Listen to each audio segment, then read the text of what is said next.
Maithili express की शानदार प्रस्तुति। पटना के पायल दरभंगा के लहंगा,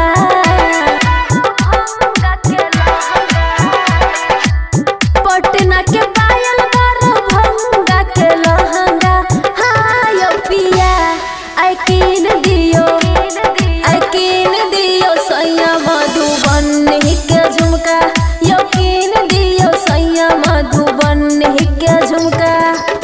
पटना के पायल दरभंगा के लहंगा, पटना के पायल दरभंगा के लहंगा। हाँ यो पिया आई कीन दियो सैया मधुबनी के झुमका, यो कीन दियो सैया मधुबनी के झुमका। DJ Sumit Satish Raima, DJ Sumit Satish रैमा।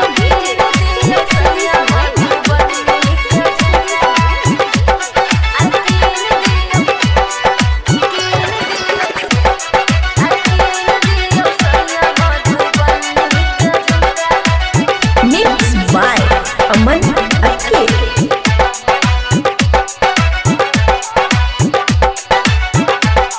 खुशी रिकॉर्डिंग स्टूडियो बलुआहा। मिलल छै सैया आजादी यौ ननद के छियै शादी यो, डीजे पर करबै खूबे डांस यो।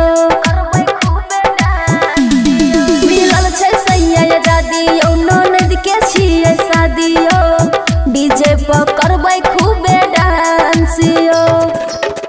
नगवाला नथिया पहिरबै यो पिया, नगवाला नथिया पहिरबै यो पिया। हाँ यो पिया आई कीन दियो सैया मधुबनी के झुमका, यो कीन दियो सैया मधुबनी के झुमका। DJ Sumit Satish Raima, DJ Sumit Satish रैमा।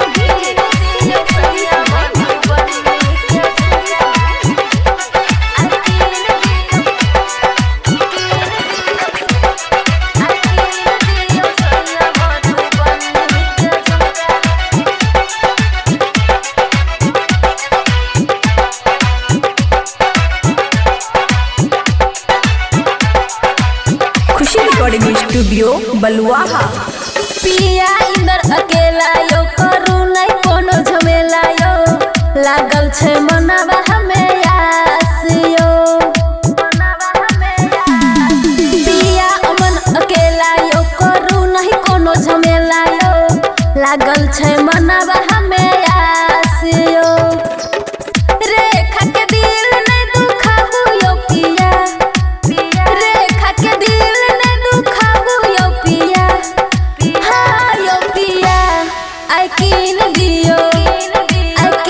दियो सैया मधुबनी के झुमका, यो कीन दियो सैया सिकरहटी के झुमका। खुशी रिकॉर्डिंग स्टूडियो बलुआहा।